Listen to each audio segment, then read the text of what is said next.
Hello, my name is Mubbina Hashmi and welcome to my YouTube channel, Truth is Here. In the past I've uploaded some videos just to make the public more aware of my situation, which has unfortunately spanned some 18 years. I'm the victim of organised persecution, harassment and bullying ensuing from the UK establishments. And in this video I'm just going to tell you what happened to me whilst I was in Birmingham, going to an organisation known as JHP Training in Birmingham, whilst I was signing on at the job centre there. Just to give you a brief background, previous to that I was working as a clinical on-call resident pharmacist in South Yorkshire, which holds a town known as Barnsley.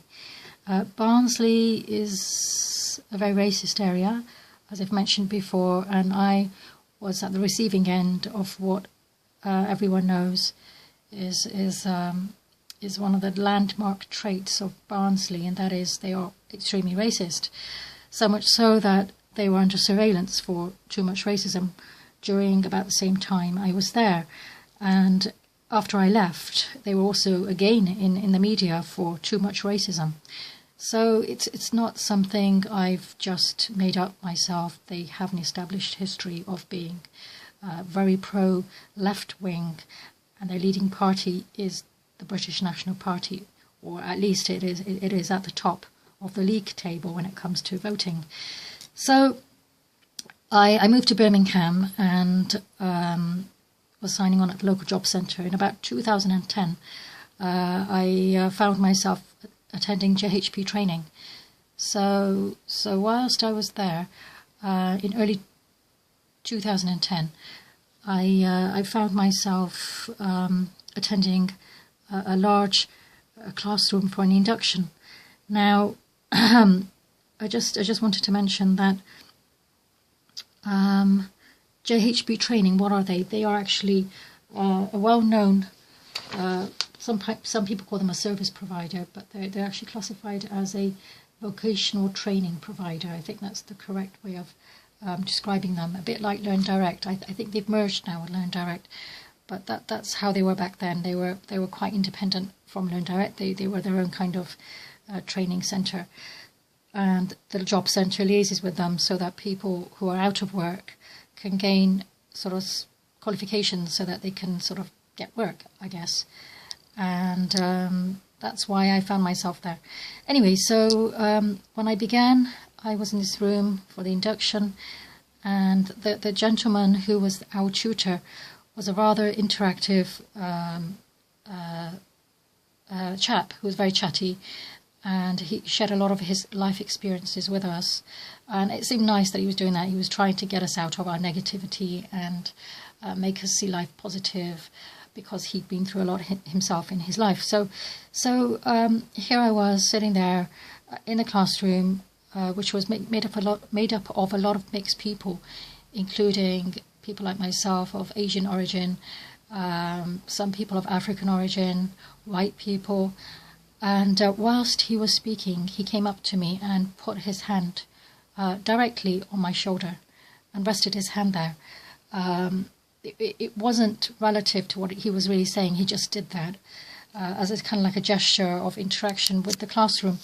Now, I was the only Muslim female there, totally gowned from head to toe, with a headscarf and a long dress. I was wearing my winter coat on the occasion, and I had sort of large shoulder pads. And so his hand rested on my shoulder pad, and then he removed it quite quickly. But it was enough for me to think, well, what on earth is his hand doing on my shoulder pad? But I didn't say anything there. I didn't want to cause a scene, and I kind of looked at him with more mercy, and I thought, well, in Islam it teaches us to have a good opinion of other human beings. And so I was busy having my good opinion of this tutor, and I thought, well, I'll mention it later on. The classroom also had a friend of his, a colleague, who was a female white lady.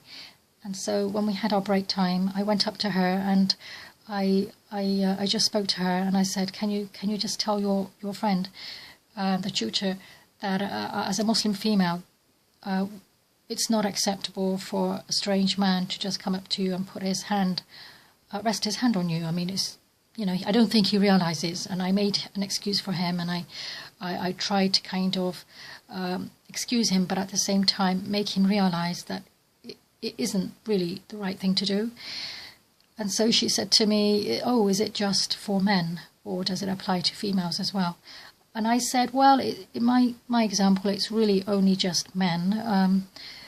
That would really cause me offence. And as for women, I kind of would be more, less uncomfortable, I should say. So she must have relayed that to him, because within the same tea break, he came over to me and apologised rather quickly and quite politely, and explained that he didn't realise, and that was the end of it. But I wasn't allowed to go back to that same classroom, and I was told by administration staff there that you should never have been in that classroom, there's been a mistake. And so I was told to go home and come back on another day. So that was a bit strange, and I have had to complain of sexual harassment in my previous job in Barnsley Hospital, National Foundation Trust. I don't know how they've changed their name now, but it's something along those lines. And so I kind of thought that is in alignment with some other experiences I've had, and it's not very nice. And prior to that, in Carmarthen as well, in West Wales General Hospital, I had the worst harassment you can imagine.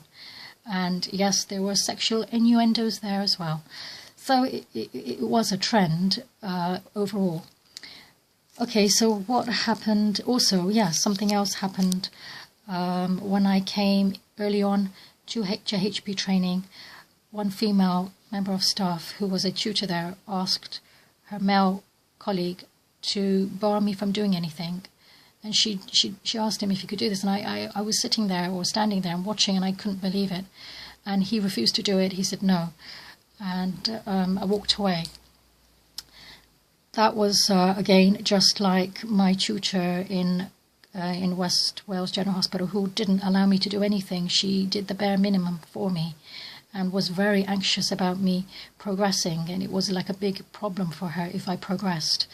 And then the same thing happened with the German lady who pushed me in Barnsley Hospital, National Foundation Trust. She pushed me, and I had to block her, I should say, by putting a door in the way so she couldn't hurt me. So that was already, actually, somebody did tell me that she's got plans for you, Mubbina. I don't think you realise, when I was trying to continue with my job there. So it hasn't been nice. It's been rather a bumpy ride, and you can see that's organised. You can't have that much influence and get away with it unless somebody at the top, or bottom rather, because people like that are not at the top, they just think they are, can organise that kind of thing and kind of pull it off in front of everyone with nobody really doing anything about it, other than a few people who have a conscience, such as that man. The other thing I was told to do whilst I was being introduced and having an induction into JHP training, which is in Queensway in the centre of Birmingham, was the lady there who introduced me told me to put my handbag in a classroom that was empty and come away with her while she showed me around. I thought that was really strange because I didn't have a locker, there was no security, nothing's guaranteed. And so I said, no, I can't do that. She really expected me to do that. That's the amazing thing. I can't believe it. And whilst I was there, people told me who were in the classroom with me, other students or other job seekers, allowance people, said to me, be careful with your bank details, because they were sort of aware that somebody was trying to get hold of my bank details. Now, the Royal Society, it's published, are monitoring everything I do, and so I wonder who's really actually behind it. It is very insidious. So why would you tell somebody to leave their handbag unattended in a classroom so that you can show them where the fire exit doors are and the toilet? That would take a 10-minute, 15-minute tour take 10 or 15 minutes. So is that okay? Alarm bells would ring in anyone's mind, I think. But they thought that I'd been treated so badly that I would just go along with it. And of course I couldn't, because it was strikingly obvious that it was a wrong thing to do. Anyway, then I came back and I attended a classroom, a course with one of the tutors, and he did an introduction. And the first thing he said was apologize. And he said to me, in front of everyone else, I know what they did to you when you came in, and I apologize on behalf of the company or the organization, because without you, we don't have a business. So that was really nice of him, I thought. That he was apologizing on behalf of other people, and the fact that he knew even, I thought that was fascinating. I thought that, who on earth told him? How did he know? So thankfully there are some people in the organization who do have a conscience, and so things do get out, they do get around, and some people maybe, they feel like, they admit that it's wrong.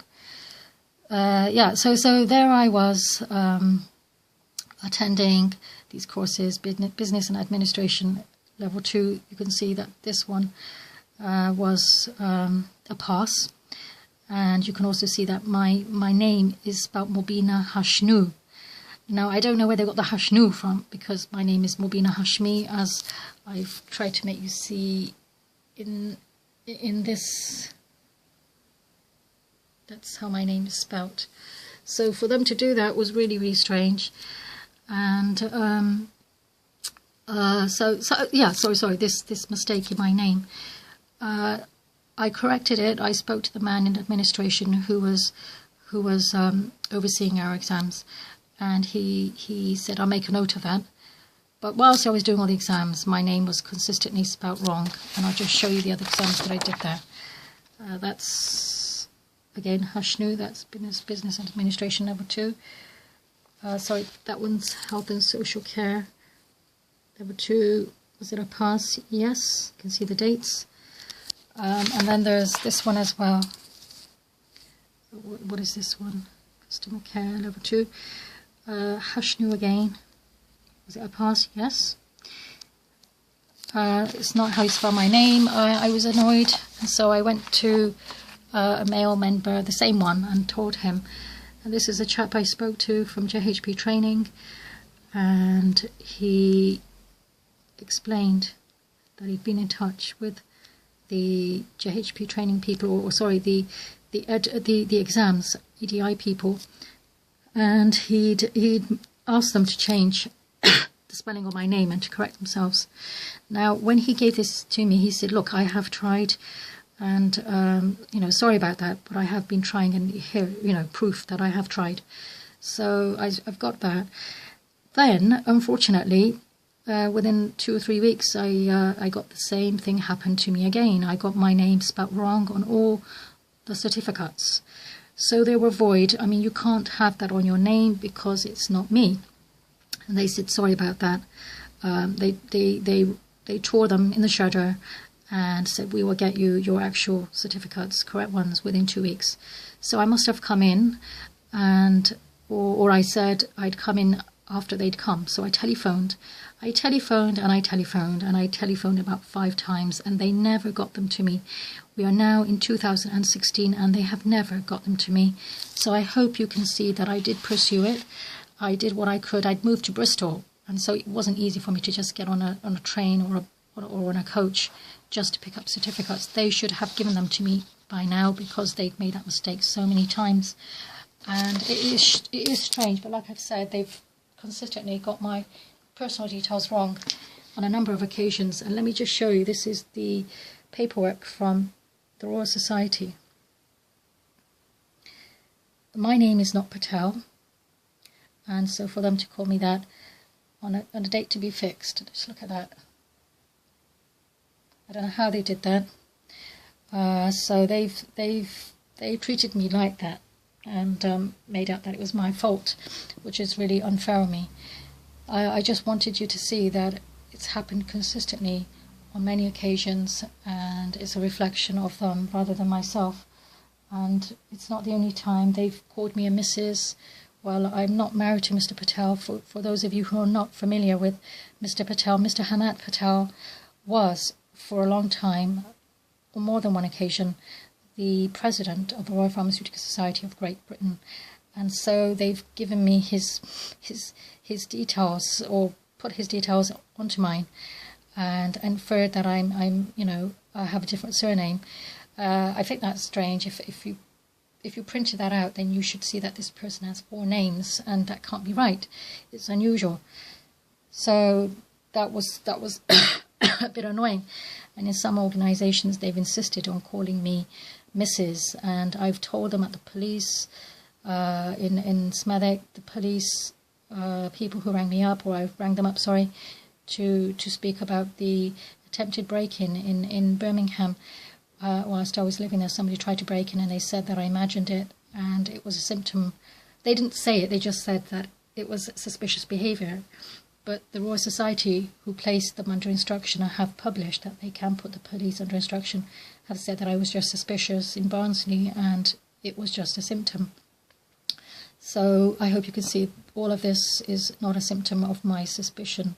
It's really a reflection of how far they can go and how far they have gone. Please view my other videos, the CIA video, the Beehive rape video, and the Carmarthen Hospital training, West Wales General Hospital training videos that I'm doing, my pre-registration training that I'm still working on, and I'm hoping to put more information out there. I've also had intimidation from members at the Jobs Centre who are trying to place sanctions on me so I can't work in any capacity. I've been offered some temporary roles recently, but the chap there, the work coach, is annoyed and says you should be doing permanent work. But how can you when you've got that and that being planned against you? He says there's something wrong with you. Howbeit, how can you say there's something wrong with me? These setups, these are just like 10%, if that, of the setups I've been through. You've seen the Marwa al-Shabini murder case, and you can see that it all matches fully with my details, and obviously somebody needs to alert the public about these things, and so that way people will realise for themselves that it's organised and it's unhealthy, it's wrong, it needs to stop. And so I hope you can understand my perspective or my viewpoint. I can't say it's more than that, can I? But please do subscribe to my YouTube channel, Truth is Here.